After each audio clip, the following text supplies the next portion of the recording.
Ինչ կապ ունեն դեմքի երկրաչափական տվյալները և վինիրները։ Արի տեսնենք, իրականում ինչպես եմ ես որոշում, թե ատոմի որ ձևը, գույնը կամ չափսն է համապատասխանում մարդու անհատականությանը։ Դեմքի ընդհանուր գնահատումը վինիրներով բուժում սկսելուց առաջ կատարվում է 3 հարթություններով։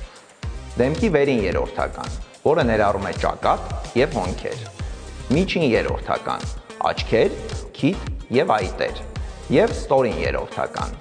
քիչ շրթունքային հատված, շուրթեր և կզակային հատված։ Ժպիտի տեսքի վերջնական պլանավորման համար այս 3 հարթության մեջ մեզ օգնում են մի քանի առանցքային ուղղորդող գծեր, որոնք բաժանվում են 2 խմբի՝ հորիզոնական և ուղղահայաց։ Հորիզոնականի մեջ մտնում են ունքերը միացնող գիծը, միջբբային հորիզոնական գիծը, քթի ստորին հատվածով տարվող գիծը և շուրթերի անկյուններով անցնող գիծը։ Ուղղահայաց գծերից ամենակարևորը դեմքի միջին գիծն է, որը սկսվում է հոնքերի միջև եղած կետից, որը կոչվում է գլաբելլա,